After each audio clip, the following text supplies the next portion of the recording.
Hello class, this is CSE-5250, section 61, week 15, fall 2024. We're almost done. We just need to write one more program, and that'll be it for the entire course. Let's begin. So, as you may know by now, the instructions for this are all on Canvas, but this video is just going to be a walkthrough on, well, how to even get started.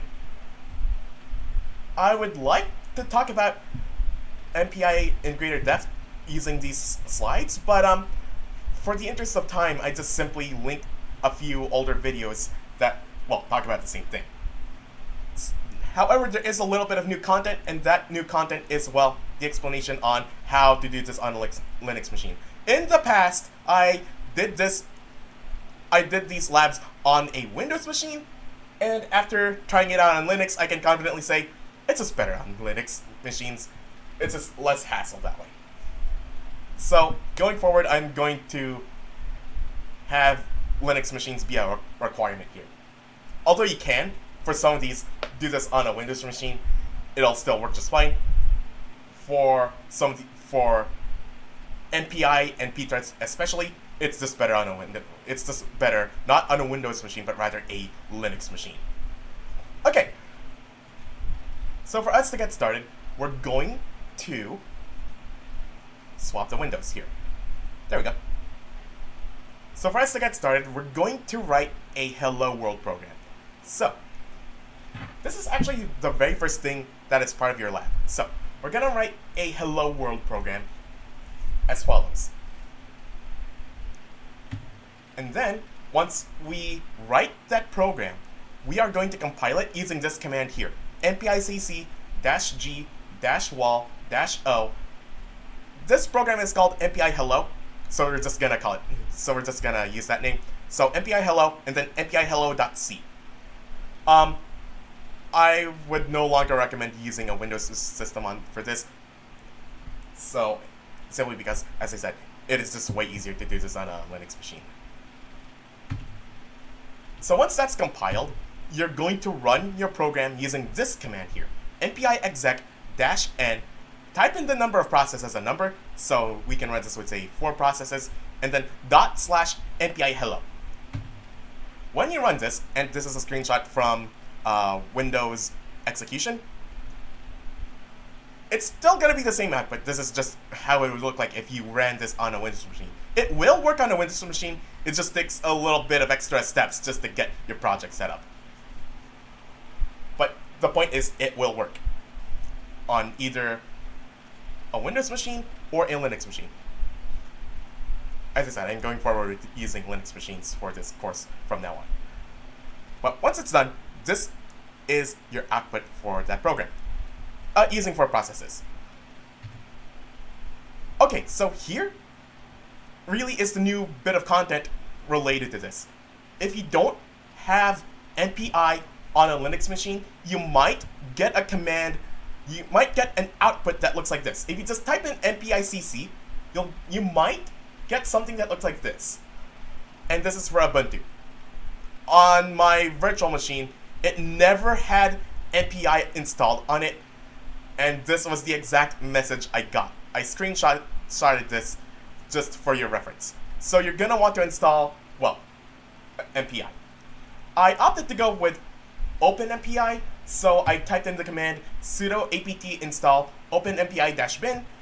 You're going to be prompted with instructions on the screen. Follow those instructions. If it says, do you want to proceed with the installation, say yes. If it asks you for your user password, just type it in. Once it's done installing, type in mpicc again. If you get a message that says no input files, then that means it's installed. When you do that and you run your program and you get a message that says this, not enough slots, that means your machine does not have enough CPU cores. Really, there are 2 ways around this. The first one is to just limit the number of processes you're running for your program, and the other one is ignore it anyway and add -- oversubscribe to your command to run the program. What oversubscribe does is basically, well, it oversubscribes resources. So this is not ideal for parallel processing because now you have more processes than there are CPU cores. You're likely going to have competition between your different processes fighting over a smaller amount of CPU cores, slowing down the program. Not good.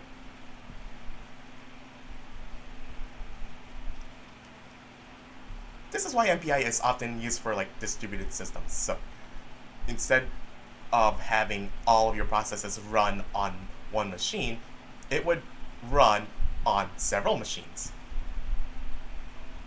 Okay, but now you have the slowdown associated with, now you have to send messages to all of those other machines to run processes, and then have those machines send messages back. The trade-off is that if we have a big enough distributed machine, we can run really big programs. We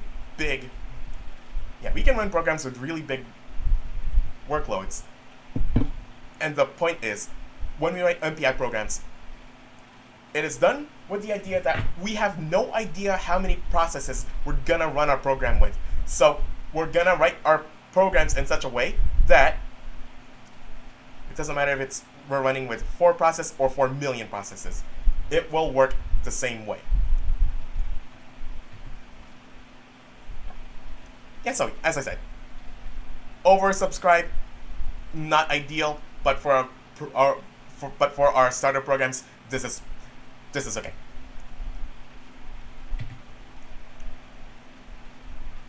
As I said, if you want a more detailed look into what all these commands do, turn no further than the videos that I had made for past versions of this class.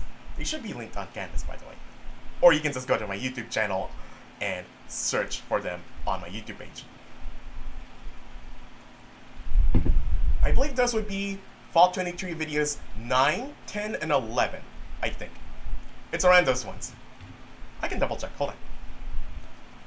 Yep, I was right. It was videos 9, 10, and 11. So, we don't really get into scatter and gather here, though I do talk about that in depth in the past video. That's why I did not include scatter and gather in these slides, though I really should have. Anyway, you can just watch these videos in your own time to get a better insight as to what each of these functions do. But the point of this exercise that we're gonna do here is we're going to use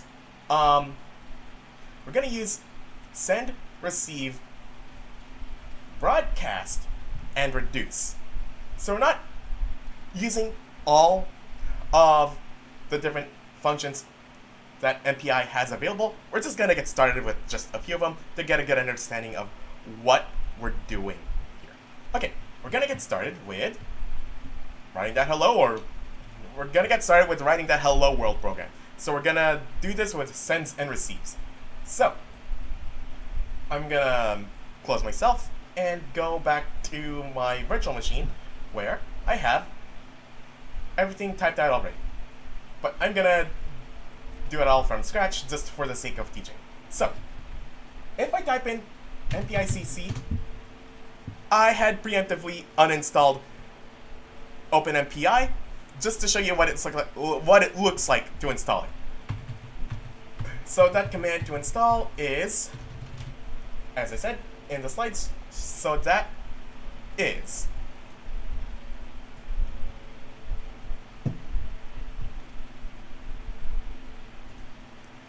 for me, it was sudo apt install openmpi bin. So let me just type that in here real quick.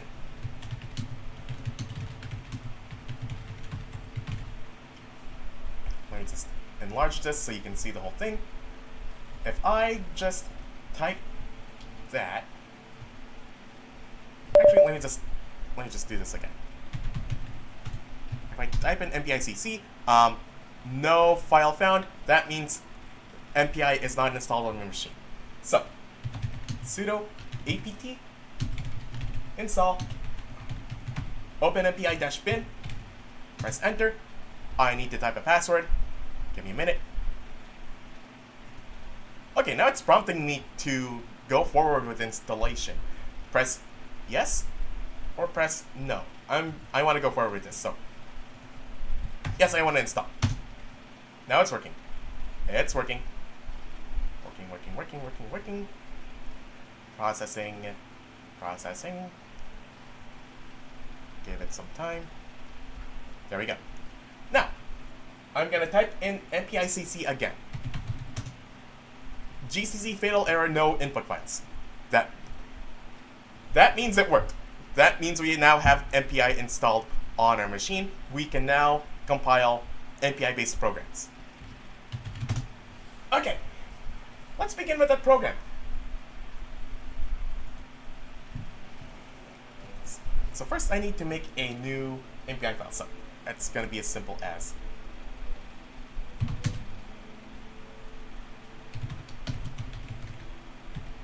MPI hello.c, press escape, Control WQ, and there we go. That's just to make a C file that I can just then open in my choice of text editor. And now we're gonna begin. I'm gonna do include standard io.h, include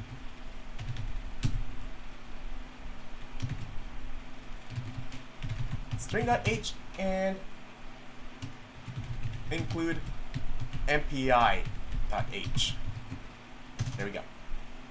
I need to define a value that's going to be the maximum length of our strings because we are going to send a message and it's a string.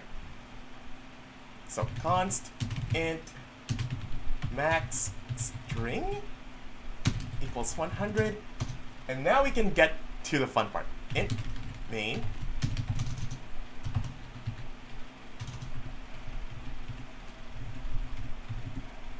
and all this cheat and start typing, return 0 at the end, and now I can get back to the beginning. And here's where the fun begins. First, we're gonna make a character array for our message. So that's going to be character array greeting of size max string. Next, we need two integer variables, type int, com size, and rank.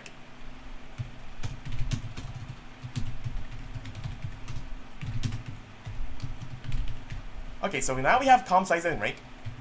Com size, in MPI, we have what is called a communicator, and that is the group of processes that can all talk to one another.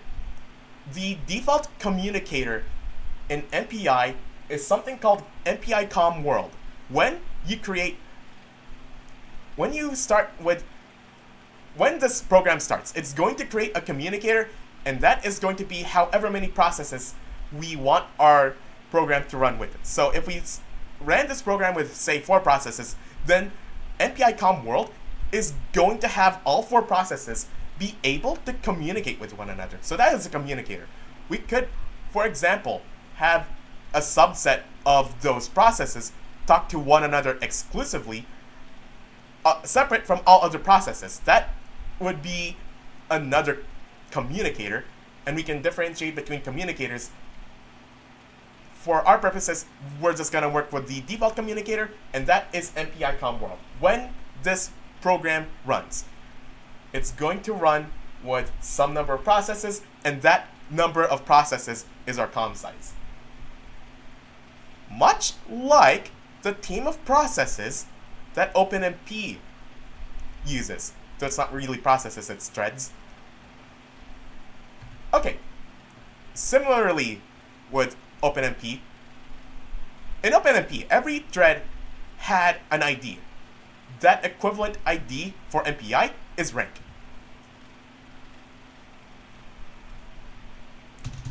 Okay, before we even begin writing any line of MPI code, we need to do some initialization first. So we're going to begin with that. MPI init, and you pass in null and null. That's going to initialize the entire MPI environment. That way, after that, we can call any MPI function that we want. So all of this is boilerplate code so far. But we're not done yet. We actually need two more MPI-related functions, MPI com size and MPI com rank. Those are to initialize the values com size and my rank. So, MPI com size, that's going to get us the size of our communicator for our default communicator of MPI com world. Yeah, we're just going to work with the default communicator, so this is basically, when we run this program, it would say 8 processes, the com size is going to be 8 processes. And then we pass in the address of com size.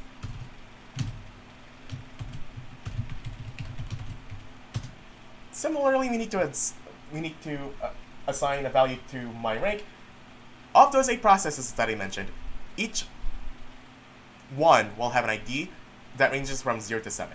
So we're going to initialize the com rank, MPI com rank, MPI com world, and address of my rank. Okay, so that's all of our boilerplate code done. There's one more, and I'm going to add this right now so we don't forget. When we're done with MPI anything, we type in MPI finalize. And there we go. So once you call MPI finalize, you are basically done with any MPI-related operations that your program will ever do. You can run more code after this, but it cannot be MPI code. Okay, so now we have the skeleton of our program ready for the actual code that we want to write in. So we're going to write our hello world program, and it's going to be set up in this following way. If your rank is not 0, you're going to send a message to the process whose rank is 0. If your rank is 0, you're going to receive a message from all other processes.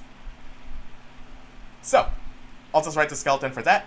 If my rank does not equal 0,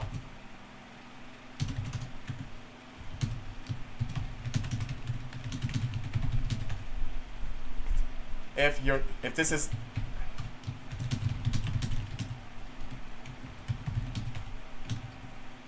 is not process 0, send a message to process 0. Else,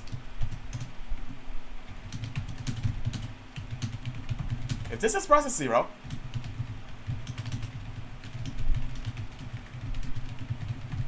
receive a message from all other processes. There we go. Okay, so now we just have to flesh this out. But the idea is this.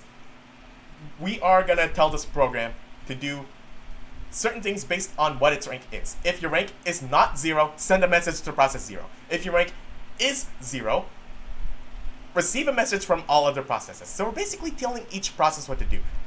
Side note, this is a hallmark of what is called SPMD programming. Single program, multiple data, where we have if-else statements like this that tell each process what to do, and they can be doing different things. Okay, so let's begin writing out a message for process 0 to receive. So for processes that are not process 0, it's going to prepare a message. We're going to do that with a function called sprintf. So I need to pass it the greeting. This is like printf, except instead of this message being printed to the console, it's just going to be stored in our greeting here. So that's one of the first thing we pass in is greeting.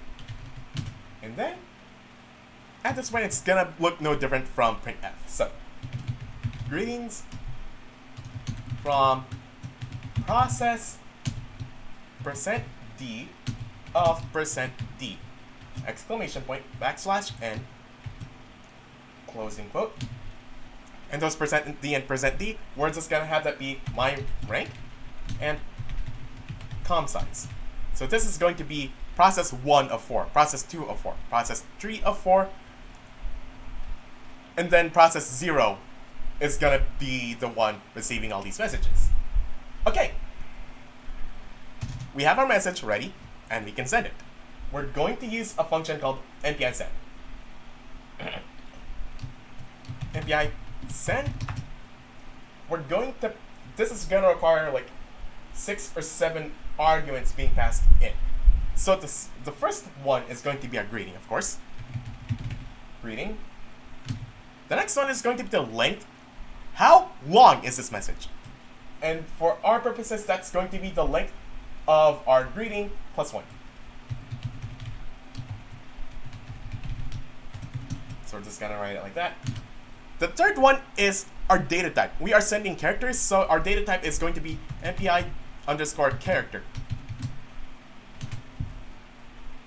The fourth thing is going to be who is the receiving process. That is going to be process 0. The fifth thing is outlined in the slides. So let me just fetch that. So there are 6 arguments being passed in here. So, as I said,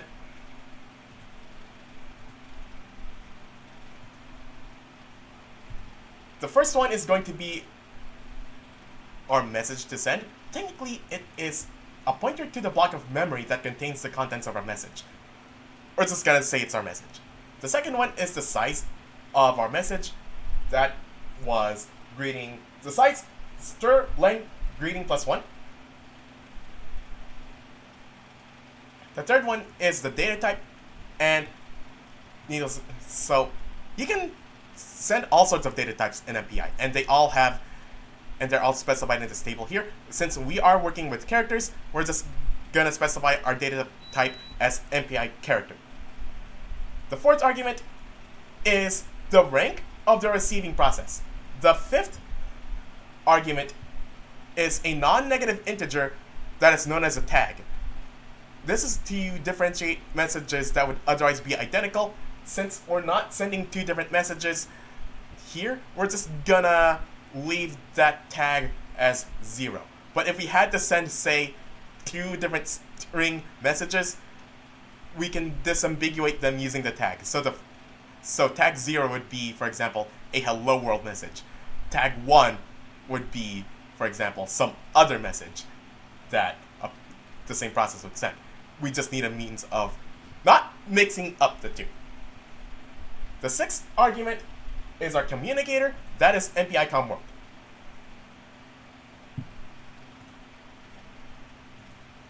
So, all arguments together is greeting, string length of greeting plus 1, MPI character, process 0, tag 0, MPI com world.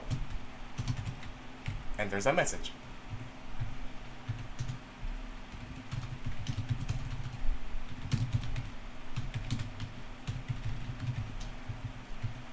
I'm just gonna write a confirmation message here, and that's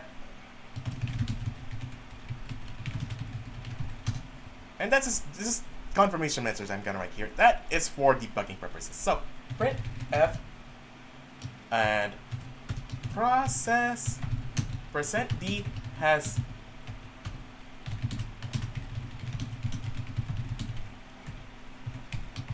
process %d has sent a message to process 0, and that %d is going to be my rank. There we go.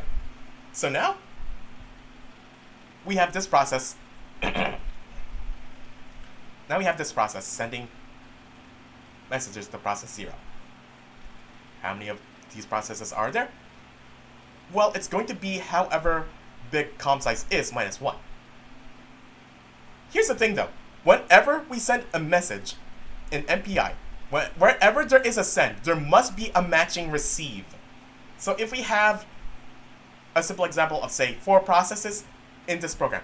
That means 4 instances of this program are going to be running, and 3 of them are going to be sending messages to process 0.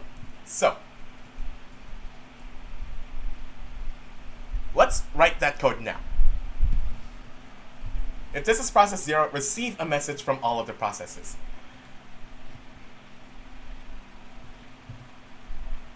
Since there's going to be since there are going to be multiple processes and we don't know how many of them there are going to be, really what we should do is write a for loop as so.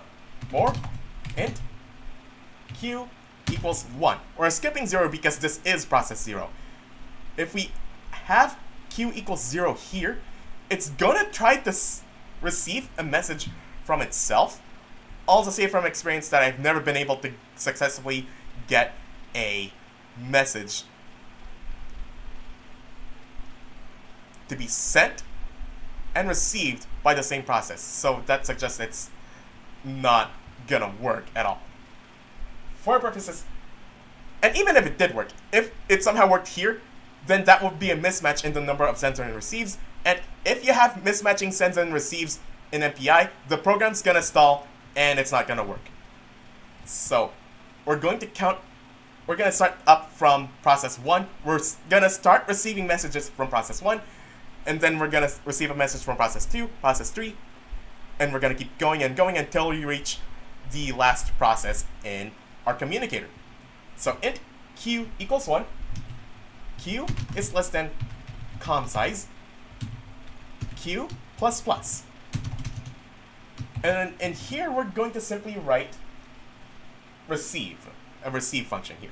MPI receive, and we're going to write it as follows. First, we're gonna have it be our greeting. The greeting here, so here's a little bit of a confusing thing about this. We have different processes that are using the same greeting here for different things.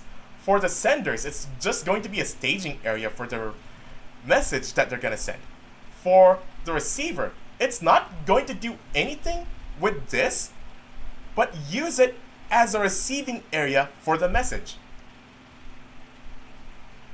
Yeah, so it's a little bit confusing. We're just using the same variable for 2 different things. But that's just how it works. So, we're gonna pass in greeting. We're gonna pass in the size of our message, which is max string. We're gonna pass in the data type. Okay, so the first thing is a buffer that's going to receive our message. So technically, greeting is going to be the buffer that contains our outgoing message for the senders, and greeting is going to be the buffer that's going to receive our incoming message for our receivers. So, receive greeting, max string, that is the size of our greeting, MPI character, that is our data type, Q, that is the sender of the process, 0, that's our tag, we'll just leave it as 0, MPI com world, that's our communicator, and the 7th thing, we'll just leave it as something as MPI process, MPI status ignore.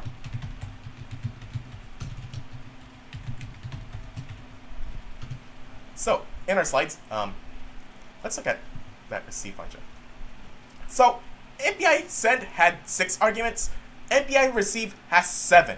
So, the first 6 all have correspondences to that of the send function. It says that the 7th argument for receive, that is a status. For our purposes, we're just gonna pass in MPI status ignore. Okay, so I need more room here. Let me just... Okay, before we try this out for ourselves, what we need to do is have process 0 send it, print its own message. So, printf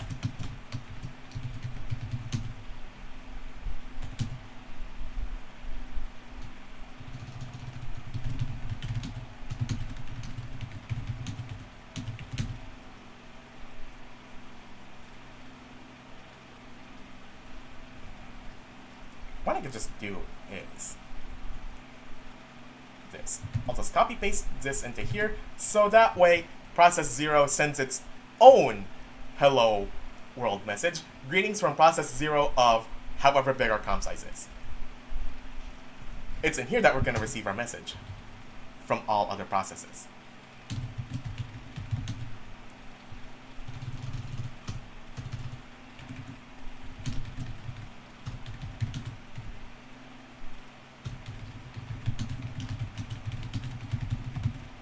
Okay, but we're not done here yet.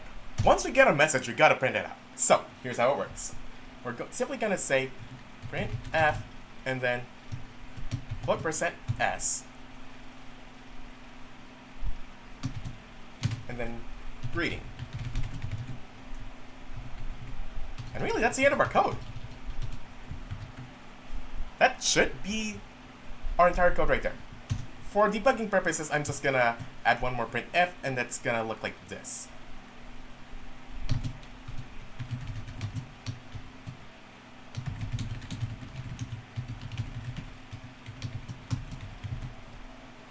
Maybe I'll just put that after finalize and return. Again, you don't have to do this. This is just for debugging purposes. Okay, let's try it out. All I gotta do now is compile this program. So to compile our program, we type in npicc -g -wall -o. Our program name is mpi-hello. And our source code file is mpi-hello.c. Okay, it worked. Now we gotta run our program. So that is, we can't just use // and then the name of the program. We need to tell MPI exec we want to run this program with a certain number of processes. So we're going to type in MPI exec -n. We're gonna try 10 process and see what happens. And then // MPI hello. Okay, so when you run your program, you might get a message that looks like this. It says, not enough slots available. Think of a slot as being a CPU core. Basically, we don't have enough CPU cores on this virtual machine. Maybe it should upgrade to a 5950X. That'd be insane. Anyway, we don't have enough resources for this program to run. For a simple hello world program like this, we don't need to worry about processes competing for CPU cores because, well, this is a hello world program. It's pretty simple. So for our purposes, what I'm just gonna do, really you have two options for this one. You can just run your program with however many CPU cores you can get away with.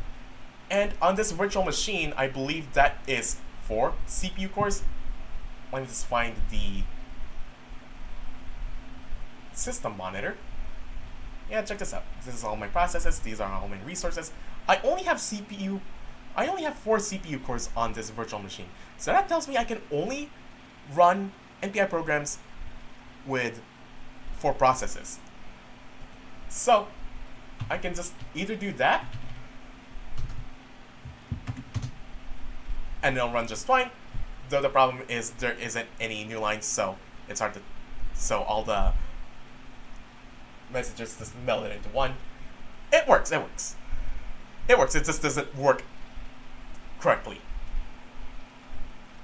But yeah, now we can tell that our processes are sending messages from one to the other. All other processes are sending messages to process 0. It works. Okay, so that's one option you can do. You can run your program with however many CPU cores, you can run your program with however many processes you can get away with.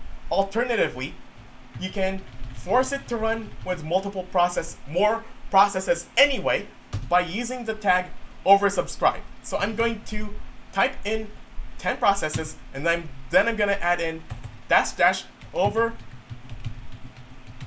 subscribe. I type that in and it's going to force the program to run with 10 processes. And it works with 10 processes. It might not work efficiently, especially at scale, but it works. Okay, so that's part 0A already done. All you gotta do is take a screenshot of that. Well, not only that, but you also got a screenshot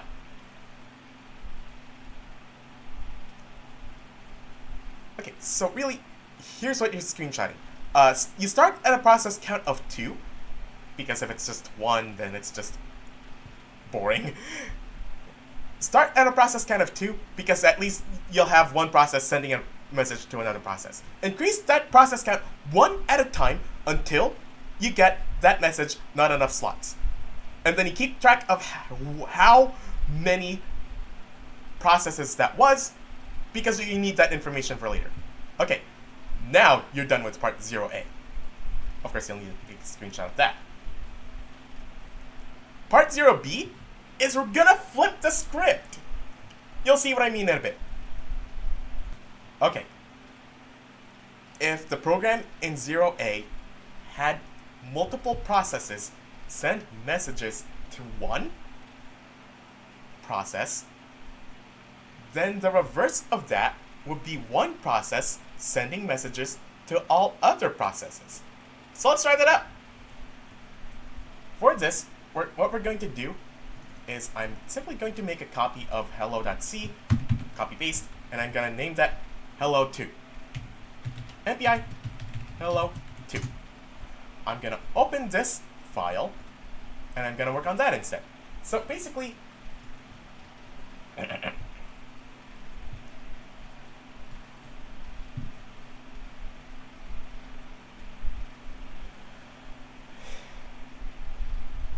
we're going to rearrange our code. So if this is not process 0, receive a message from process 0. And if this is process 0, send a message to all other processes. So here's how it's going to be rearranged.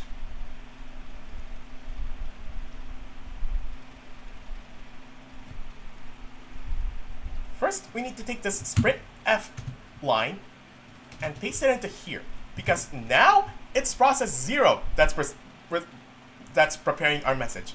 Readings from process that's going to be process 0. Now it's going to send it to all other messages. Let's change up our message a little bit so it's a bit clear what's going on. So,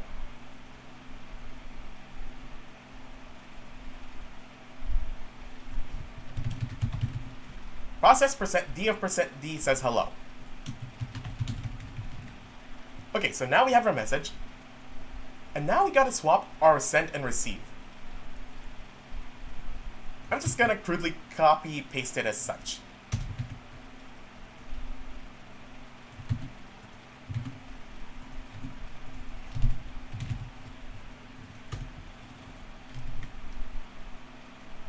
So MPI send greeting Sterlen, greeting +1, MPI character. The receiving process, that should not be a 0. That should be Q.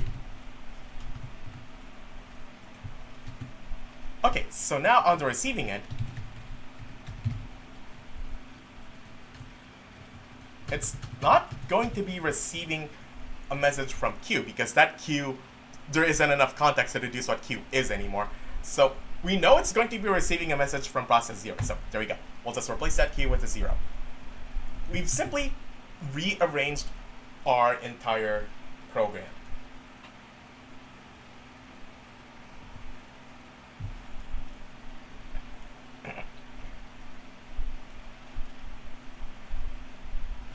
Let's add one more confirmation message. And what I'm just going to do is I'll just steal it from here. Because all other processes aren't sending messages anymore. It's process 0 that's sending messages now. So let's just change this from 0 to %d, and now it's my rank and Q.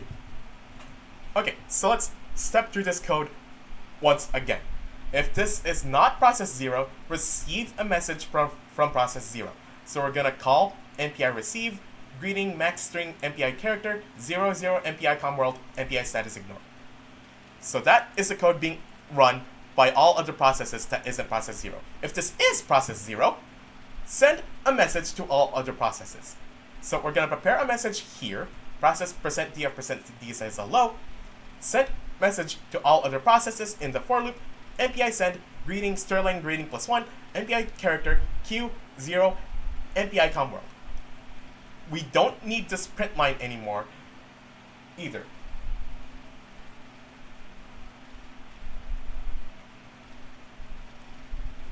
That's, in fact, if anything, that's just redundant. So, there we go.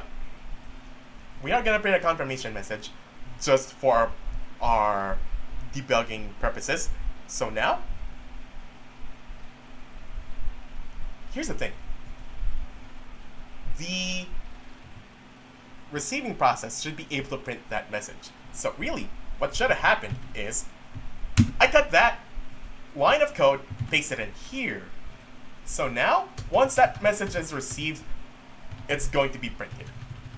Let's try it out. I'm going to save the program, and now I'm going to recompile this program.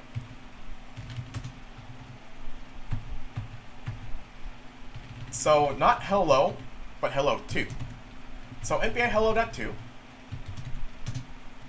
compile, and now let's execute this program. So MPI hello2, greetings from process 0 of 4. Process 0 has sent a message to process 1, 2, and 3, and there we go.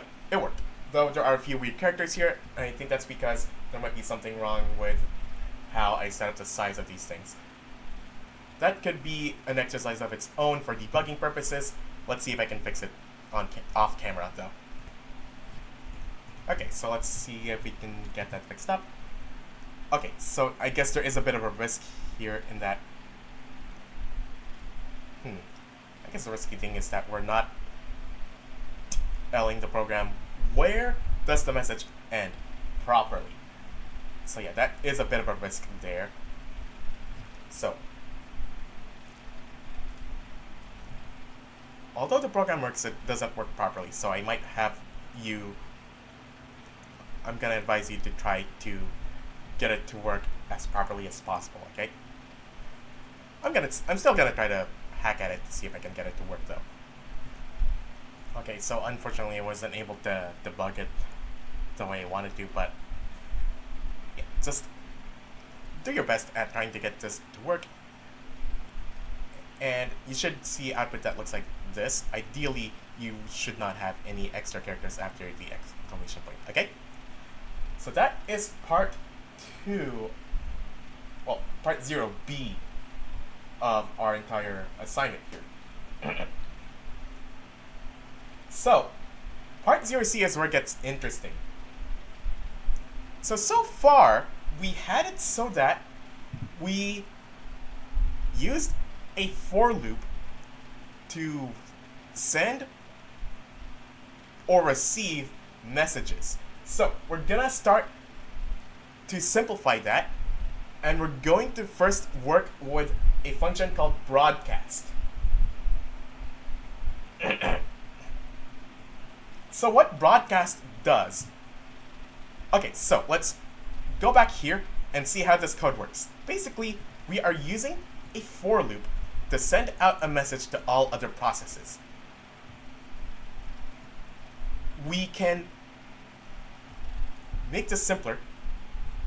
So instead of having if, else, and then a for loop in the else, instead of having if, else, and then a for loop somewhere in there, we can simplify this entire block of code using, for the most part, one line of code. Let's check that out. That line of code, and what I'm going to do is I'm going to comment out this whole block of code, and I'm going to write in MPI bcast. So how this works is I'm going to pass in the address of our greeting, I'm gonna pass it the size of our message, that is 100 times size of character, MPI character 0, MPI com world. So, what's a broadcast? This is a little bit further in our slides. But basically,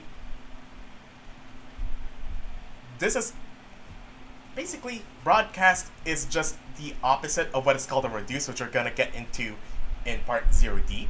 But basically, a reduce is what happens when we have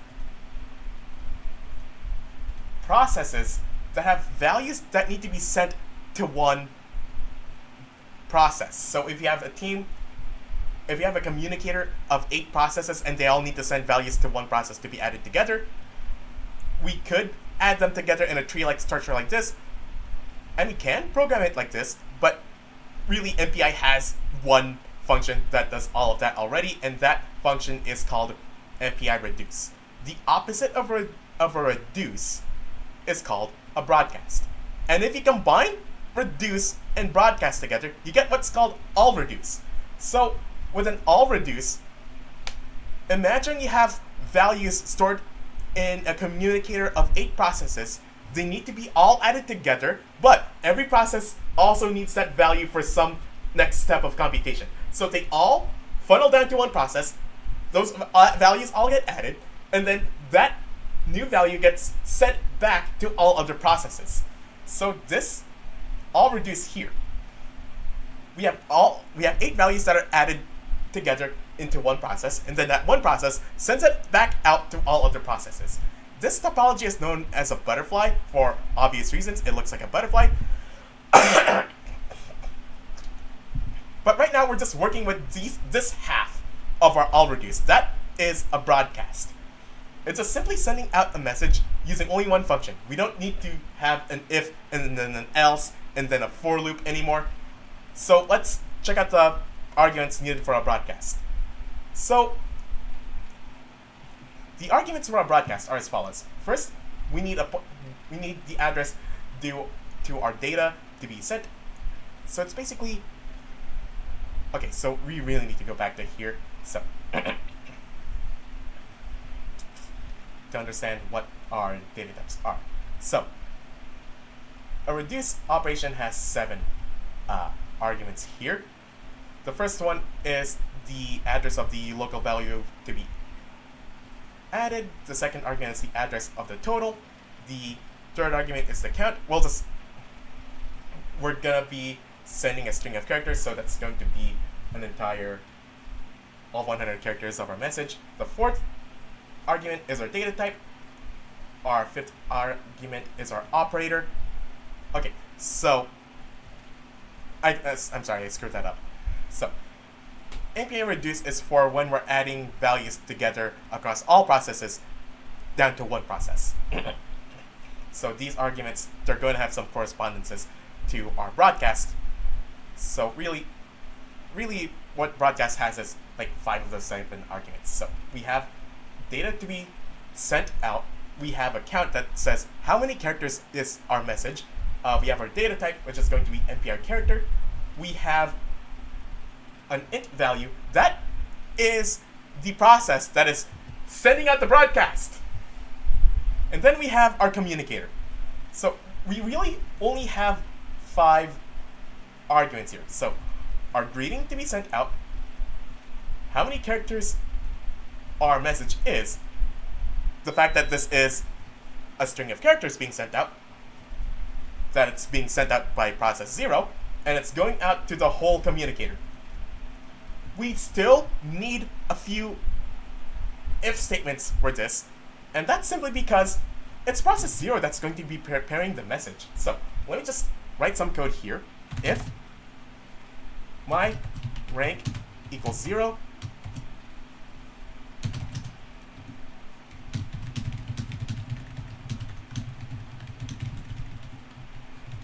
if this is process 0, prepare the message. I'm simply gonna write in sprint F greeting process 0 says hello to you. And that's it. So now that message has been prepared,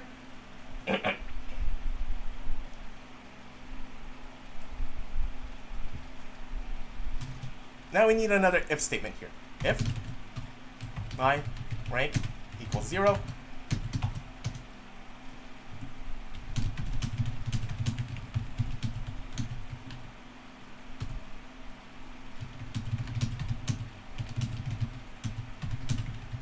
if this is process 0, say that it sent its message. So we're simply going to say printf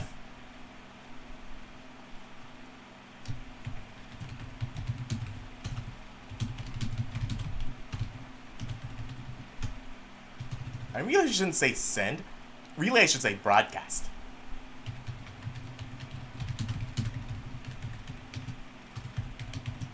Process 0 has broadcasted its message. Else,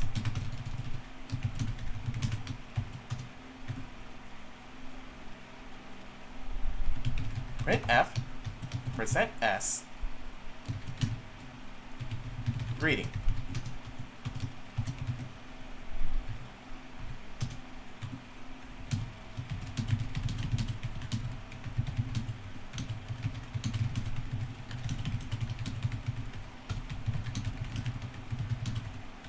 If this is not process 0, print the message it had received from process 0.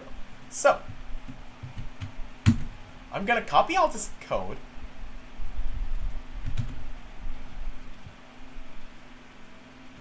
Or rather, I'm going to save this as a new file as, save as, MPI hello 3. So now we have our new program that's going to contain this code here.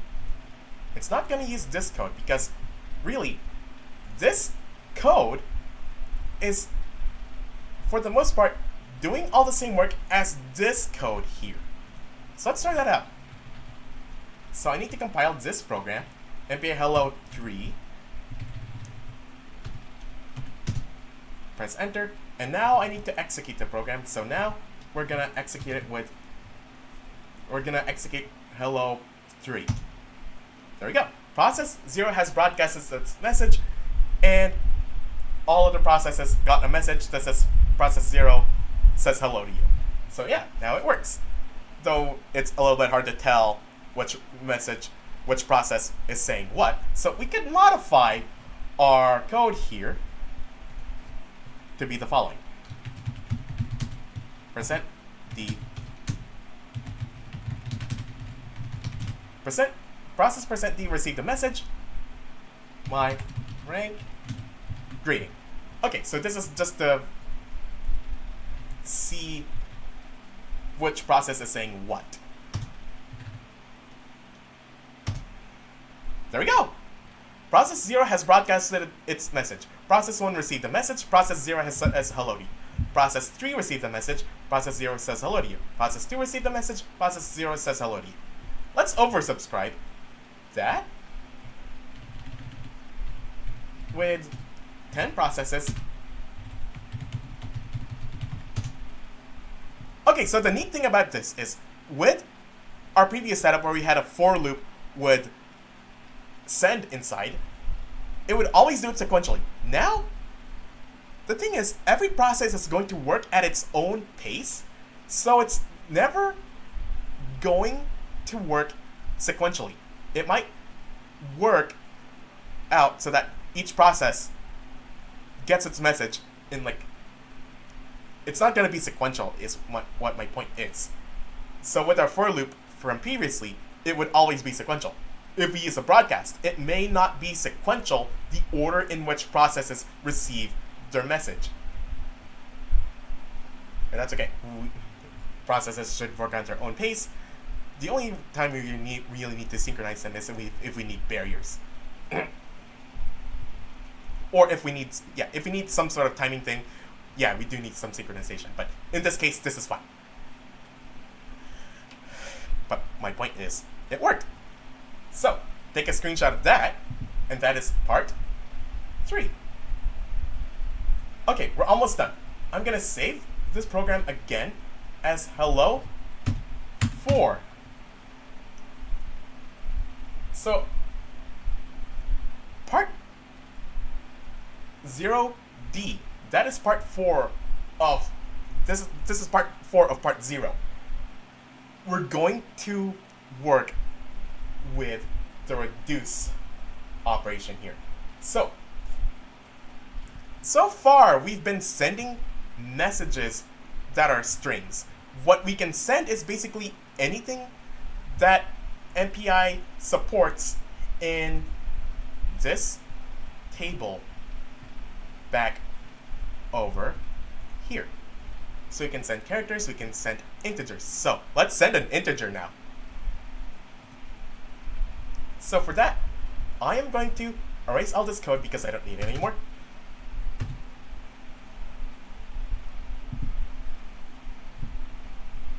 And now, I'm going to clean up a lot of this code. So let's fix this up. First, we need to prepare some values for our reduce operation. So int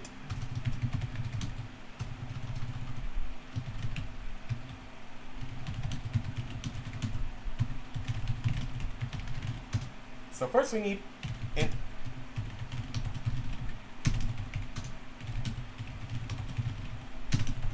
there we go. So we need to initialize some values for our reduction operation, and we're gonna make it simple. If you look back at our butterfly from before, or I guess our tree here, basically what we want to do is simulate this tree structured communication. So every process is going to have some value that it's going to send to some process, say it's process 0. And they all need to be added up so that process 0 gets the total value of all those incoming values.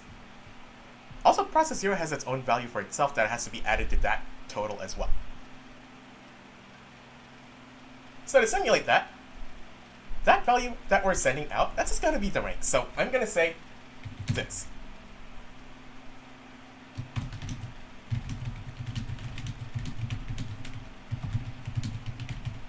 Have the local value be the process's rank, so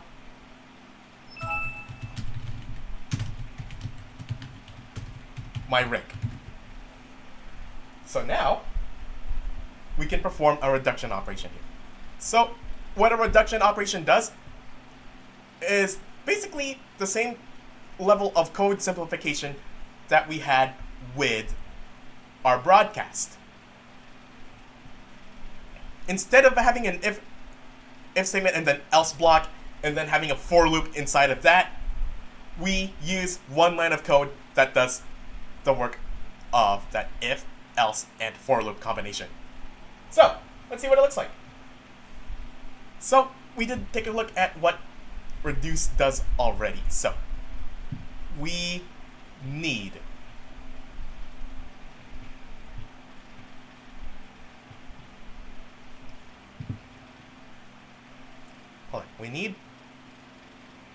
let me find it. We need 7 arguments here. First, we need the address of the local value to be added. Second is the address of the total. Third is the number of values being added. We're just going to set that to 1. Fourth, we need the data type of our values being added, or I should say reduced. Fifth is what operation are we doing? So there's a table of operations in here, and since we're doing addition, our reduction operation is simply MPI sum. We have other operations in here, so we could, for example, I guess you could imagine if we were doing a min-max tree here, and we wanted to find the maximum or minimum value across several nodes, we can do an operation, a reduction operation on min and max as well. We can also do the same thing for product, and logical and an OR operations or exclusive OR and all that. My point is, we have a lot of options available for what kind of reduction operations we can do. Even though we're just going to use the sum, we're going to add all our values.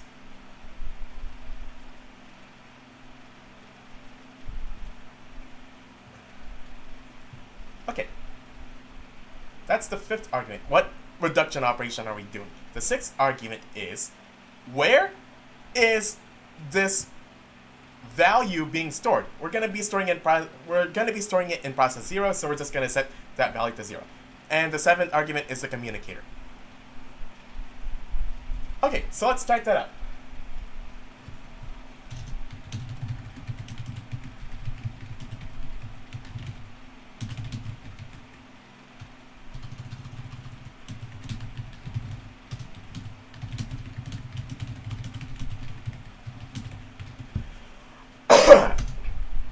So now we're going to write it as this.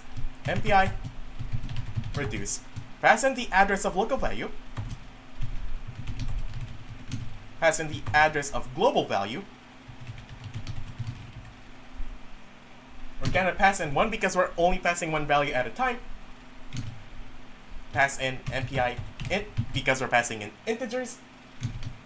Pass in MPI sum because we're doing addition.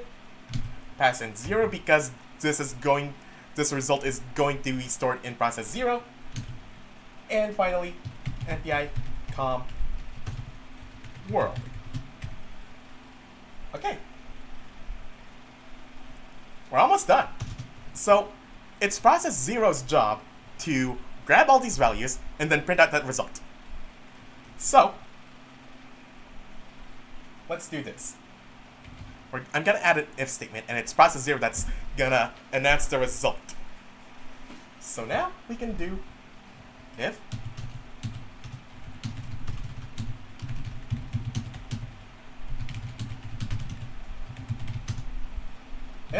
my rank equals 0, print f the global value is %d.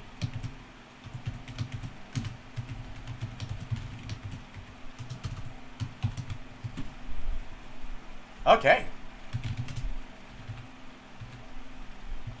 Let's compile this fourth hello program here. So hello 4. Okay, so there are some errors in here. I'm thinking I guess I conflated this with Lua. Or actually, no, I didn't conflate it with Lua at all. Because local is a keyword in Lua. Really, I just forgot the underscore. So, let's fix that up. Okay, so there is a unused value in here. And that is this. I can just comment that out. Why not? What wall does, as I mentioned previously, is that it gives you like all the warnings it can give you. All it does is make you aware of, hey, there's this little bit of an inefficiency in your code, you might want to address that. Or, hey, there's this unused variable in here, you might want to take that out. All it does is encourage you to write cleaner code, you know? So let's recompile that code. It worked. And now I can execute that code with 10 processes. And if I do that, I should mention that since we are adding all the values from 0 to 9, which is technically 1 to 9, we should end up getting a summation of all the values from 1 to 9. So whatever that value is, that's going to be, what is that? 9 plus 1, 2 plus 8, 3 plus 7, 4 plus 6, and then there would be a 5 plus 5, but there's only 5. So the answer should be 45. Okay, that's the wrong program. I'm sorry. There we go. The answer is 45. We got it. It worked. Okay, so what I did not assign to you is doing an all reduce. Maybe you can just do that in your own time, but I'd like for us to move on and get to the meat and potatoes of this entire assignment. This is already 1 hour long! We're gonna be here a while, aren't we? Well, this might just be my longest video ever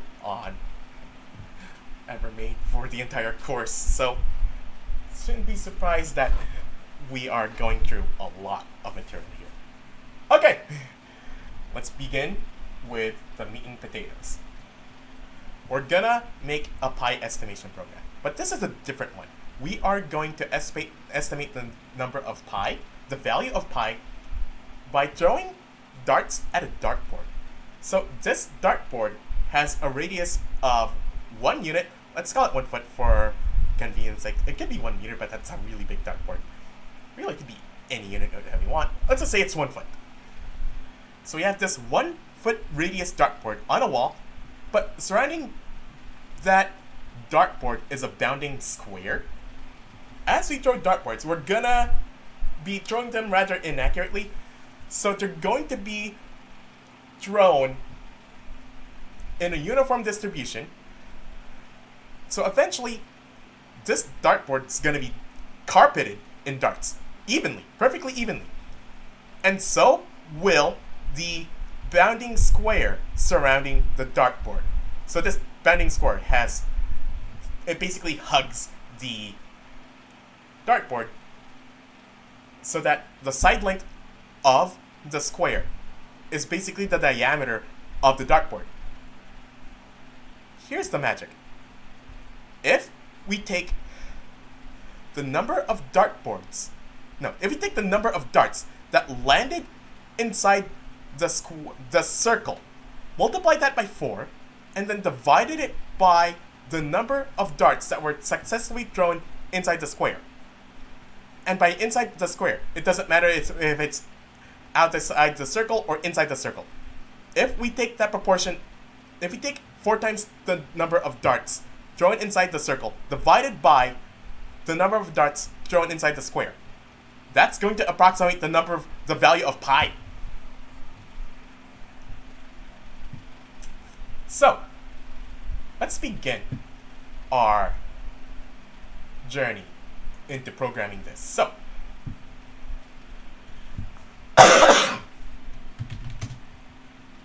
I'm going to make a whole new program.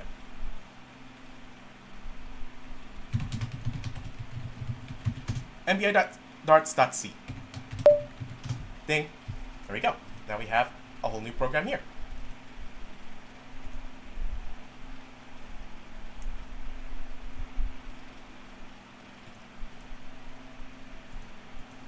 So this first version of our program has no MPI at all. Not yet, at least. Let's try it out. So we're going to begin with, we're going to create a random number generator. So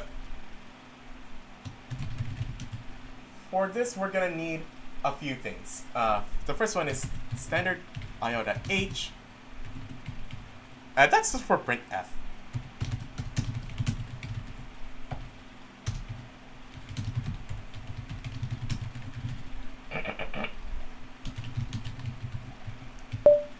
Ding. Now we need include time.h, and that is for, we're going to use the time as our seed for a random number generator. There are much better random number generators than this. I'm just going to go with this because, well, we have it. And finally, include standard library.h. Oh, oops. There we go. Okay, so now we need to write our code. First, we need int main.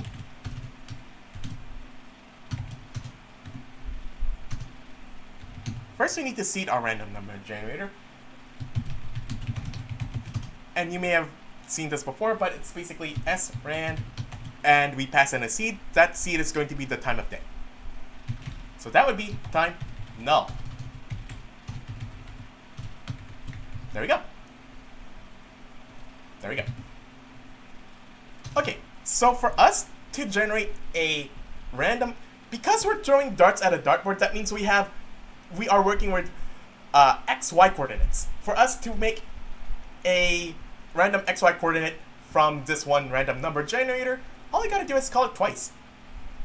So all you need is to do this.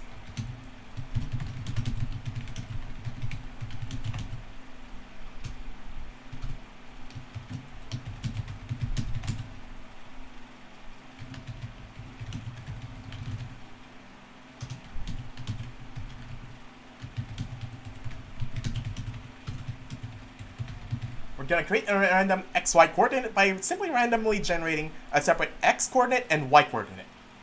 So double, because we're going to be working with doubles, ran X equals ran divided by ran max. Okay, but this by itself will not work. We need to cast this as a double. So I'm going to write double ran max, and then I need to surround this in parentheses, because basically what this does, it's going to generate a random value from 0 to the maximum that is random max. And then we're going to divide it by random max as floating point division, so that way we have a value from 0.0 to 1.0. We're going to multiply that by 2.0 because our dartboard has a radius of 1 and therefore a diameter of 2. And the bounding square for that surrounds the dartboard is also a side length of 2. For ease of calculation, the center of the dartboard and the center of our square is at the origin. So after we multiply this whole thing by 2, we're going to subtract 1 from it, and there's our X coordinate right there. Now, I simply do it again for our Y coordinate.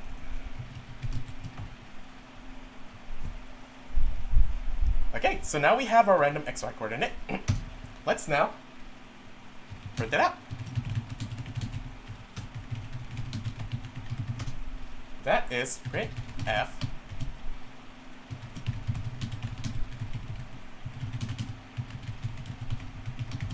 process has generated a random coordinate, %f,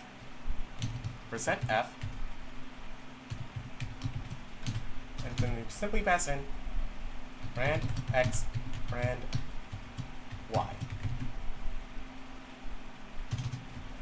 Okay, for us to figure out whether this was in the circle or inside the bounding square, all we gotta do is use the distance formula to determine how far it is from the center.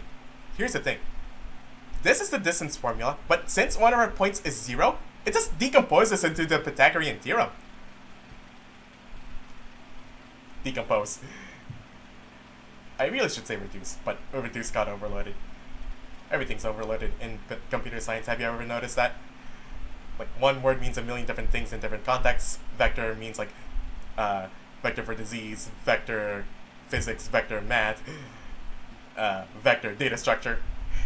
It's a little annoying. It's a little bit annoying sometimes, but it's really, I guess computer science is known for like two things: off by one errors and terrible naming at times.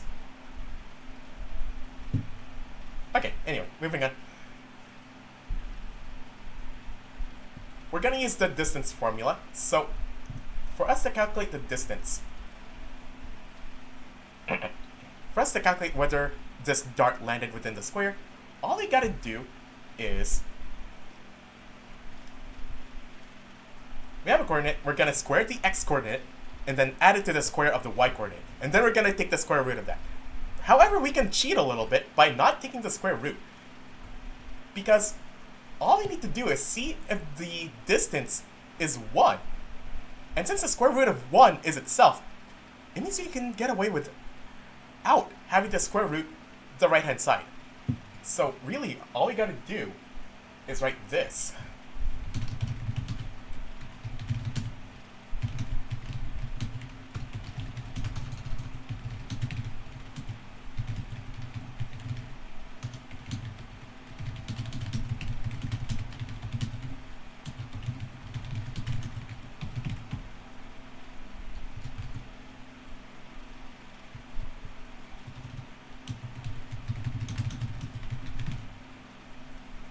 Check whether the dart landed within the dartboard. Within a dartboard defined as a circle of radius 1 centered at the origin. So we're throwing darts at the square, but we really wanted to get it within the circle. We're throwing them at random, but we need it to be thrown at random. Because that's how it works. Okay, so...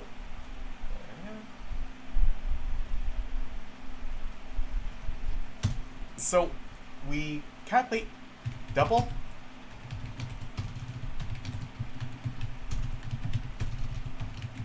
distance squared equals rand x times rand x plus rand y times rand y.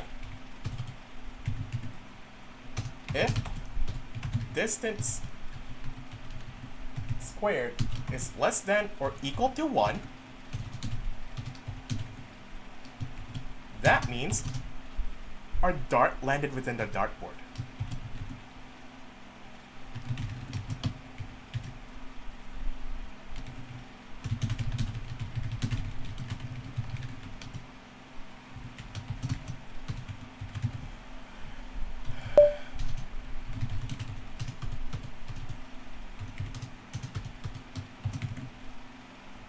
Let's compile it. So here's the thing. Since none of this code uses MPI, not yet at least, we can just use the regular GCC compiler for this. So I can simply type in GCC-O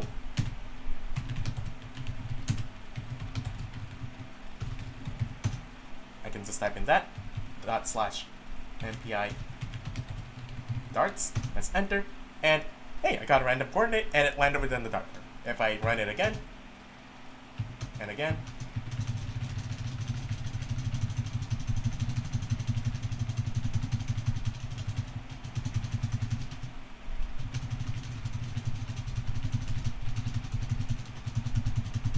you can run this multiple times. You could, in theory, do this repeatedly and then just count the number of times a dart has landed within a dartboard, divide that by the number of times you ran this program, and then multiply that proportion by 4 and you get your number for pi, or an approximation for pi. At the rate I'm doing this, this is going to take a while, so we're going to automate it. So this is where we are with the program. So now we have our base program. Let's automate it. So I'll be right back, and then we can start with automating the whole program. Okay. Now we have our program. Let's enclose it in. Let's enclose all this code within a for loop.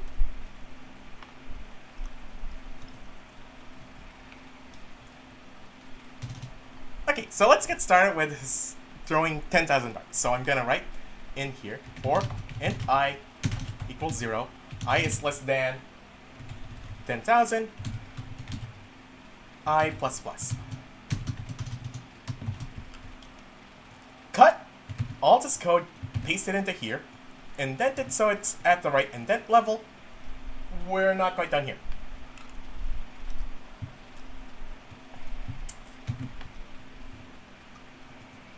We need to count how many darts landed within the dartboard.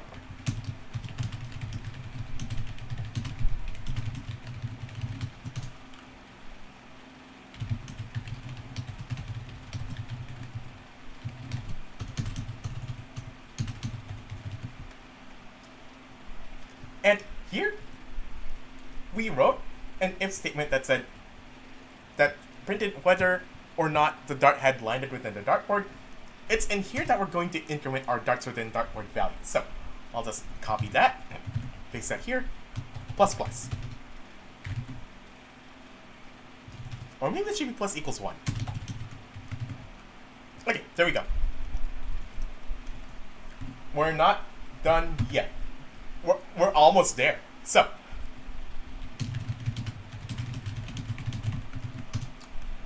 to get our value of pi, all we gotta do is divide the number of darts that landed within the dartboard by the number of darts we've thrown. Since we've hard-coded the number of darts we've thrown here, that's really not a good idea, so I'll just write it down here.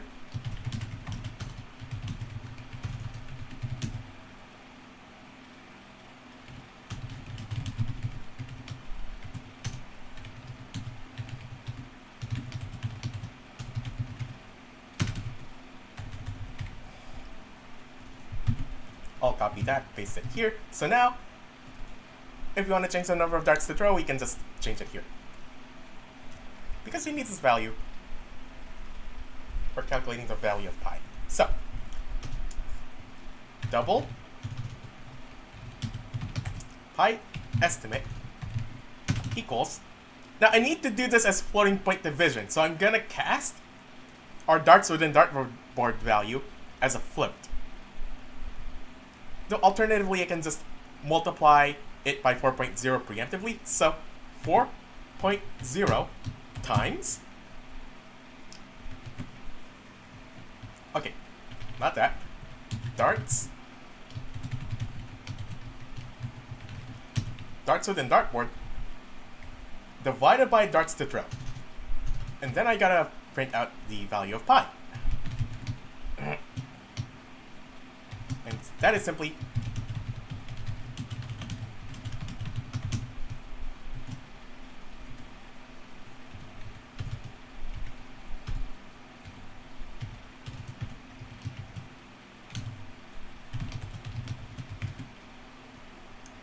and there we go. So as I said, none of this requires any MPI. Not yet, at least. So now I can just recompile this program and just run it again. We got an estimated value of pi of 3.142. Not good, but not terrible either. We can do this again with like 1 million darts. But at that point, we need to start commenting. We need to comment out this line of code, and this line of code, because this is going to be that line is going to be run 1 million times. And even though this won't be run for that much, it's going to be run a lot. So we need to comment out our printf here and here, simply because now we're at the point where that's going to become annoying. Let's recompile our program again and see if we get a better estimate. 3.139672. Still not good, but I can just run it again and again.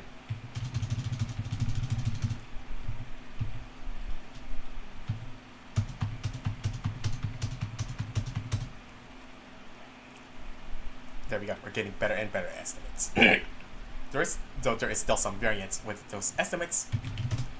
Let's do it with 1 billion darts. So I'm just going to type in 1E9 as a shorthand for 1 billion and see how much this program struggles.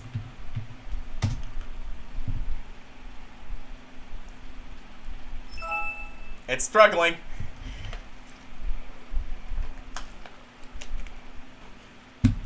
It's struggling.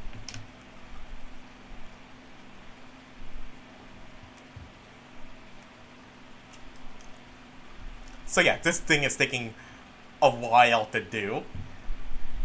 So yeah, at a work size of like 1 billion darts to throw, yeah, it might be at this point that it's starting to look like parallelizing. It might be a good idea after all. Oh, there we go. 3.141689. We got an estimate for pi. Nice. Okay. Really, it asks you to do it for 1 million darts, so let's just set that back to 1E6 and do it, rerun the program once more just for proof of concept. So, there we go. 3.138, not quite pi. 3.140, not quite pi. Yeah, there you go. better and better estimate for pi. If we really wanted to be serious about getting a really good estimate for pi, we need to swap out the ints for like 64-bit integers, because I think that's a 32-bit integer depending on the platform.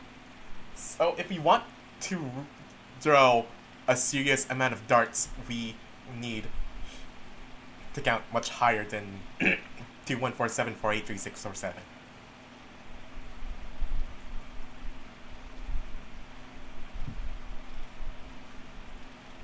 Okay, now we have a program. Let's save that, and then save a copy of it as MPI darts 2.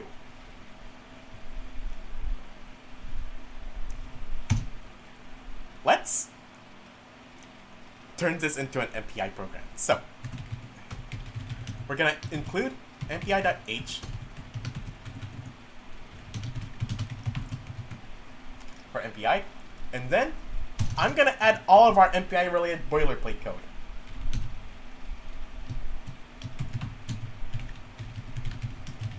So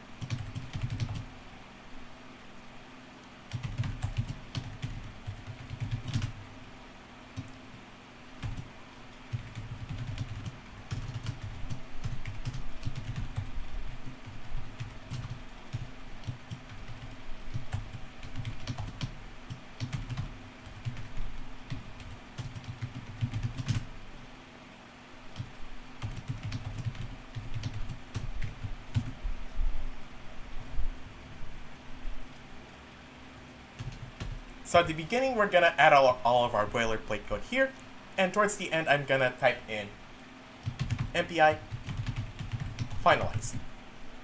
There we go. So now our code is MPI ready, and if we compiled it using MPI-CC, let me just do this. Let's see.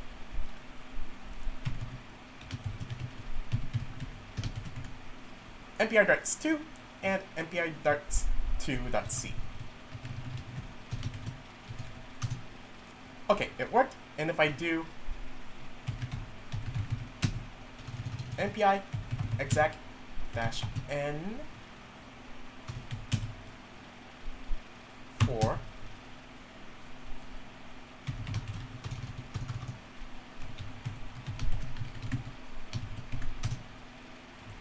there we go. It works. Not quite. So let's step through these instructions. First, we added our boilerplate code, and when we ran our program, we got basically the same estimate for pi. So what's going on is this. If all of these programs, if these 4 processes are being started up all at the same time, then it's likely that they're gonna end up having the same exact seed. A simple fix to make sure that each process has its own different seed is by simply taking the rank and adding it to time null. That way, each process has its own seed. And with a different seed, each process can now calculate its own set of random numbers, different from any other process. If I run this again, well, if I compile this again, it should work. And if I run this again, now each process is calculating a different estimate for the number of pi.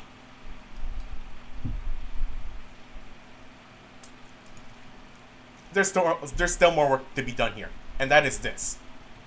Each process is throwing the same amount of darts.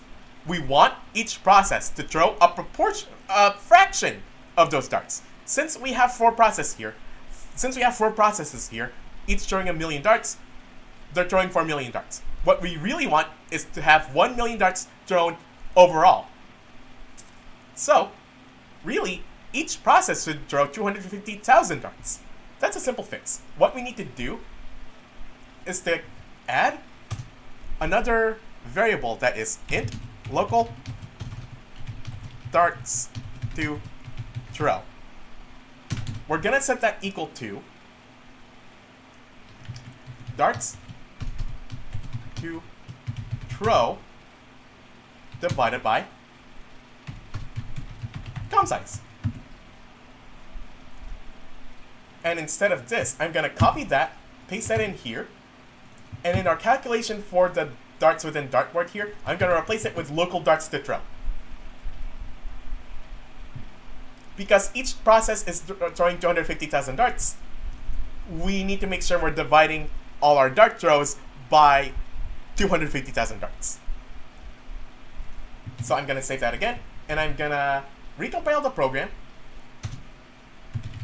and I'm gonna rerun the program, and there we go. I guess to make sure that each process really is throwing the right amount of darts, what I'm gonna do is this.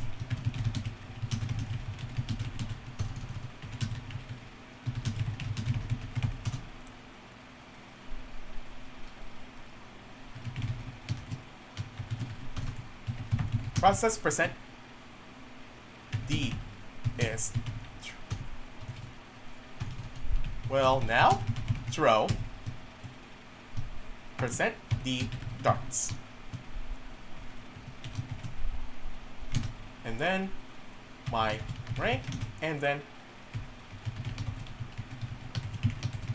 local darts to throw. There we go. If I recompile this program and then rerun it, there we go. Each process will now throw 250,000 darts each, for a total of 1 million darts. There's a problem here. If I set this to 3 processes, check that out. That's 333,333 darts. If we added those up together, we have 999,999 darts. That means we got 1 dart missing. Where'd it go? Remember a few labs back where we had this exact problem where we might forget to throw? It's much like one of the past labs where we would forget a few trapezoids in our trapezoid rule program, but this is an easy fix. All we gotta do is add those extra darts back. If the darts don't divide evenly among all our processes, add the missing darts back to the last process.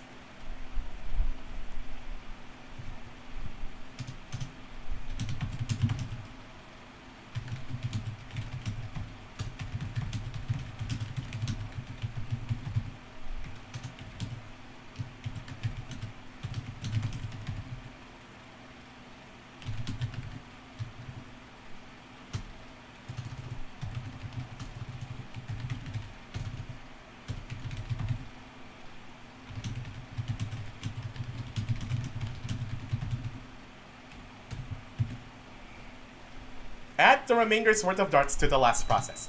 So, simply, to write this code, if my rank equals com size minus 1, we're going to increment local darts to throw.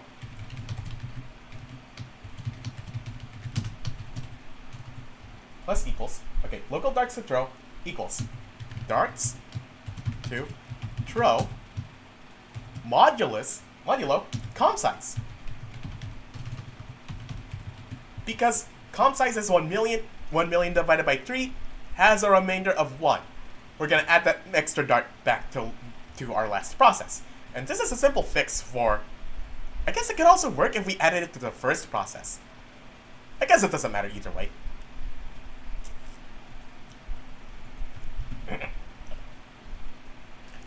You know, maybe if you think about it, maybe it might be a little bit easier to code if that extra dart went to the first process instead. Doesn't matter. What matters more is we have every dart accounted for. So let's recompile our program, rerun our program. So now we have 333 darts for processes 0 and 1, and 334 darts for process 2. If we add that up, we have 1 million darts. If I oversubscribe 7 processes,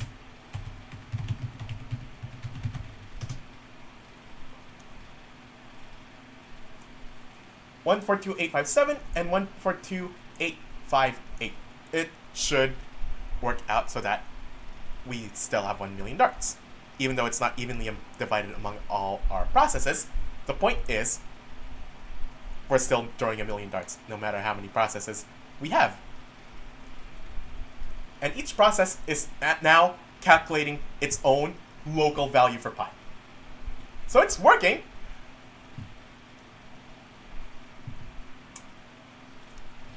It's working. So I guess another caveat I need to point out is the fact that we are not using any command line arguments at all. We really should be, but in the interest of time, I'm just going to forego the step of setting up command line arguments so we can just type in the number of darts when we compile our program, instead of having to recompile our program every time we want to try a different dart count. You can do that in your own time, but for now, I'm just going to forego that step. So, we're almost there! We're almost there! And this recording is like nearly 100 minutes already. Okay, we're almost there. The last thing we need to do is to modify our program once more.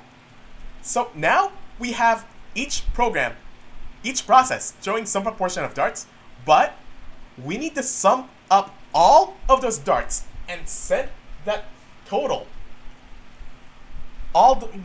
We need to set that total of darts. The total number of darts thrown by each process that landed within its own dartboard, we need to send all that information to process 0. So we need to do a reduction operation.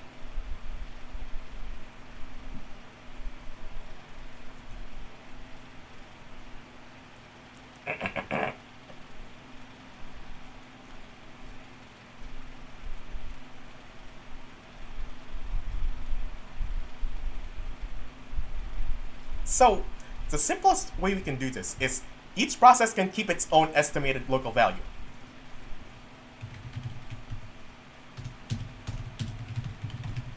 The local estimated value of pi is this.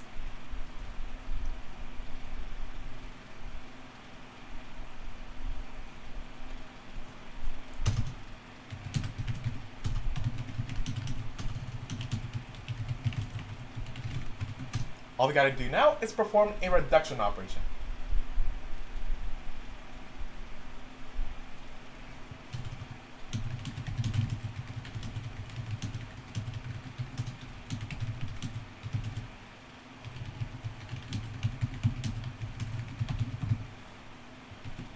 How many darts landed within the dartboard across all processes? That is the answer. That is the question that we're trying to answer here. So,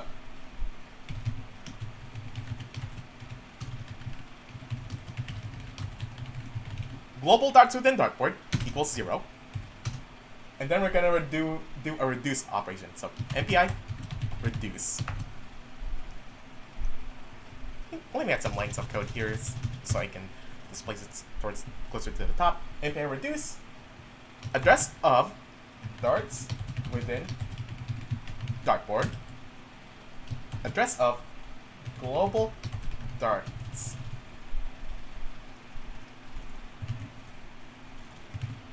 address of global darts within dartboard. I'm going to continue on the next line. We're sending one data value, and that is a type of MPI int. We're performing an operation of MPI sum. Process 0 is going to hold the result, and this is going to be done on MPI com world. There we go. And much like before, process 0 is going to be the one that's printing out the global result. So,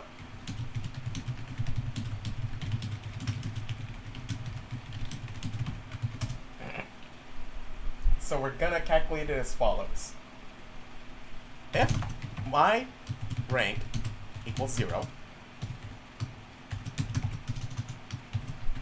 then double.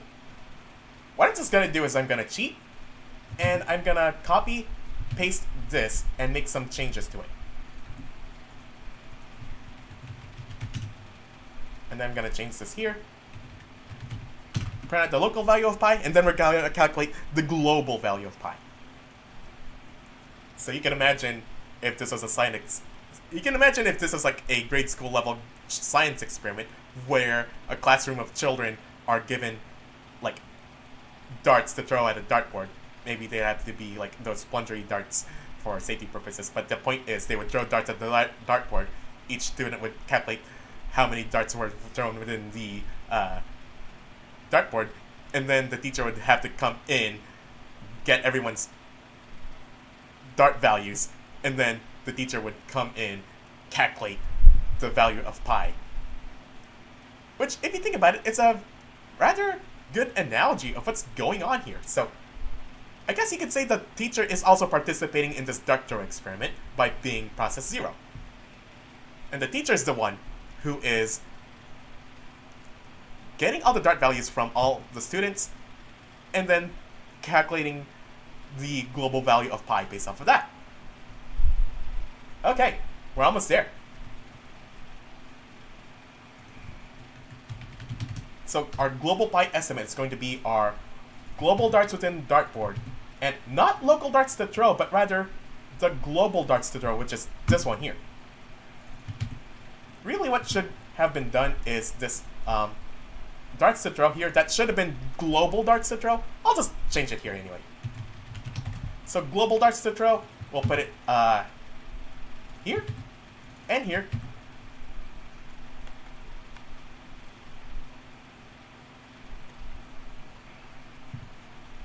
And here. And for consistency, this really should be local darts within dartboard. So I'll just copy that, local darts within dartboard, and down here, that is local darts within dartboard, and local darts within dartboard. I'm just doing this for consistency purposes.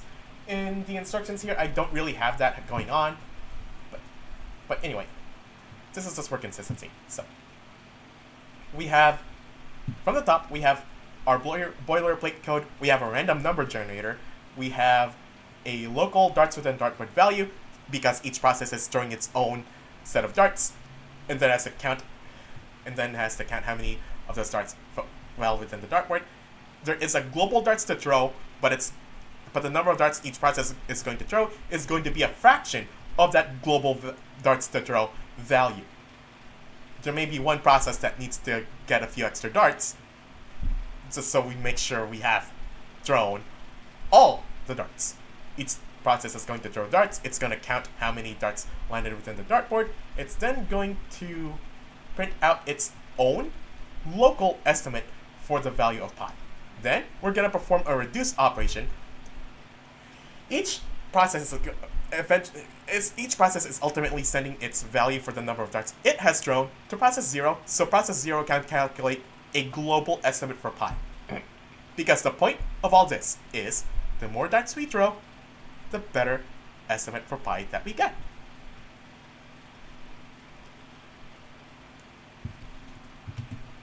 Okay, so now we have our global pi estimate.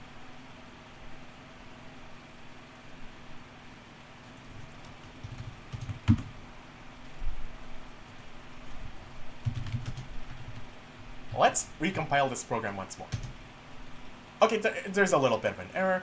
That really should have been local darts with dartboard. Looks like the compiler is smart enough to tell me, hey, did you mean this one instead? That is on line 61. Okay, so that should be local darts within dartboard. There we go. Clear. And recompile. There we go. It worked. So now let's rerun this program with, let's just do it with 7 processes. It's fine. Okay.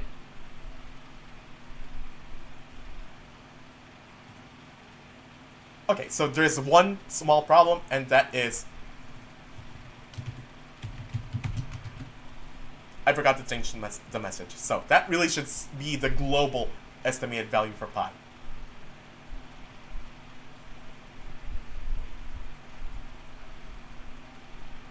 So I guess for the sake of consistency, I'm going to change this one printf to be process percent d estimated value of pi is, and I'm gonna squeeze in my rank here. Okay, let's try it once more. Clear. MPI CC, recompile the program, rerun the program. There we go. Process will throw darts. Process estimated a value of pi. The global estimated value for pi is this much. It worked. Nice. So, really, what our next step is this. We want to see whether we get a speed up out of this. So if we do this with 4 processes, each process will throw 250,000 darts. There we go. If I try to do this with 5 processes, it's gonna say, hey, not enough slots. So basically, I do not want you to oversubscribe, because at that point, we're slowing down our program. Really, I want you to run this with as many processes as you can on your system without getting a not enough slots message like this. So in my case, I have 4 CPU cores here. Not that one. Yeah, as we've seen earlier, this virtual machine had 4 CPU cores, which means I can only get away with 4 processes. So now I have a global value of 3.141156 as my global estimate for pi.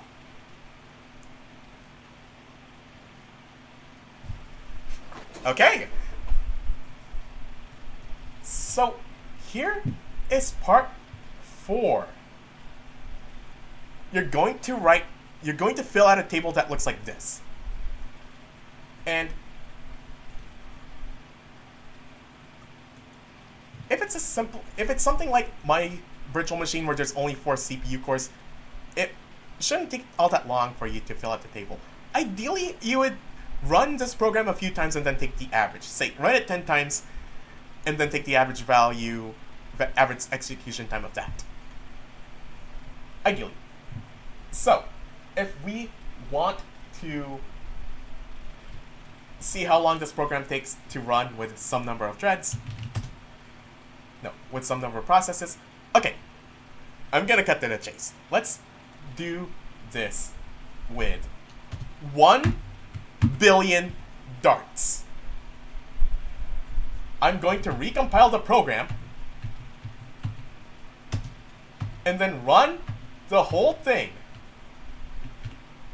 with only 1 process. Process 0 will now throw 1 billion darts. You see how slow this is going? Well, really, what should have happened is I need to add in another command, and that is this. Time. And that's going to give me the runtime for this.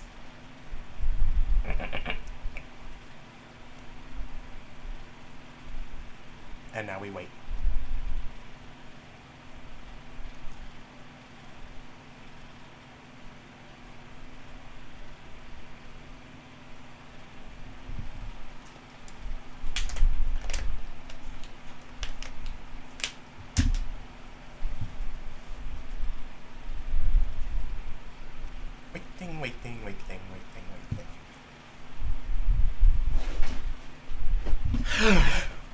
Waiting.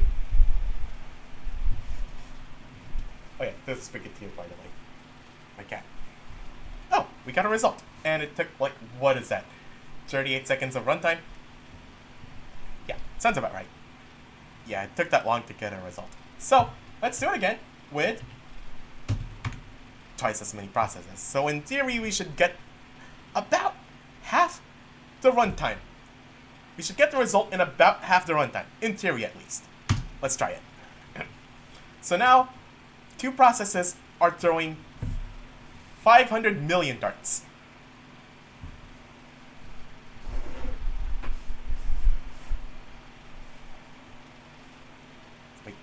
Waiting. So you should get a result in about Okay, we got it in half the time, so we should really be looking at the real time. So we got a real time of 19 seconds. That is about half the time of doing this with one process. So we're gonna do this again with 3 processes, and we should get this in about a third of the time. So we should get this in about 13 seconds now.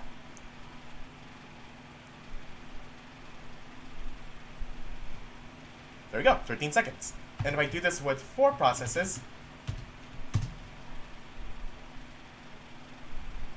we should get this in about 10 seconds.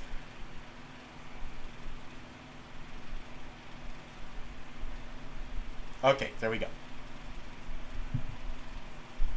So yeah, that is a table that I want you to fill out. So we're gonna start off with 10 million darts, 100 million darts, and then 1 billion darts. So, for best results, you do not want to oversubscribe your... You do not want to... For best results, do not oversubscribe. In fact, I'm going to see what happens if I try to do that. So I'm going to do this with 10 processes, oversubscribe. So 10 processes, each throwing 10 million darts? Or is that 100 million? Okay. We still got a speed up, but it actually slowed down a little bit compared to the 4 process case. So yeah. If you get not enough... So, really you don't want to... Ideally you don't want to oversubscribe, because then processes will be fighting one another for CPU time. So, to drive that point home, let's do this with 30 processes, and also to see how... There should be a 4 in here. Oh, there it is! So now, we should get a result in no time, and it did it in like 11 seconds. So yeah. It's at the point that we're starting to see tapering off. It's at the point where we're starting to see no further speed improvements by increasing the number of processes. Not because the program is bad, but simply because we don't have the right hardware for this. So, this is the table I want you to fill out. So, do this with 10 million darts, 100 million darts, and then 1 billion darts. If you'd like to, you can keep going, but then you have to change some 32-bit integers into 64-bit integers. After that, I want you to answer these questions. How many darts did he have to throw to get a noticeably large execution time? Probably you're gonna start to see that once you get to like 100 million or maybe 1 billion. And in your case, did increasing the number of processes reduce the execution time? And if so, by how much? I would like to think that if I allocated more CPU cores to my virtual machine here, that I would get a much better result. I could get it to lower and lower execution times. I wish I could do that, but I don't want to reboot my virtual machine just for that one experiment. So maybe you might have a more powerful computer than I do, or maybe you might have more computer resources that you can devote to your virtual machine if you're using one. See how fast you can get this program to go. So really, this is the heart of what we're doing with parallel programming. At least for cases in which we can get a speed up, how much of a speed up can we get? Alright, so this is your last assignment for the entire class. So, finish this up, post your results. I'm going to grade all of your everything in the coming days. If you see any discrepancies, let me know. I looked at the previous instructor's grading scheme, and I might have to change a few percentages just so it's a bit more fair. So, yeah. Keep an eye out for any final announcements regarding grading. And with that, although I wish I would have spent more. Also, I wish I spent more time getting into the nitty gritty details about MPI. I really hope that you still came out like knowing a little bit more about MPI, about P-threads, about OpenMP. I really wish we could have gotten into NVIDIA CUDA though. That an NVIDIA RTX 4080 Super, for example, that is a beast of a graphics card that isn't the 4090. And then we have the 50 series that's about to be coming in sometime next year. So my 4080 Super is about to be obsolete in a few months. But then so is Windows 10. So I really hope that you've learned something new over the course of the semester, even if the course felt a bit like a roller coaster. I really hope that you've learned something new, or at least gained a better appreciation of how we can even get multi-threaded programs to run in the first place. I've treated this as an extension of operating systems in a way, even though it really should be an extension of architecture. That is one of the prereqs of the course, after all. So, with that, I'll be signing off for the last time, and I hope you have a good winter break. Hopefully, now, you'll at least have the basic information to at least appreciate how we can get parallel programs. Okay? Thank you, class. Thank you for sticking it out with me. I'll see you later.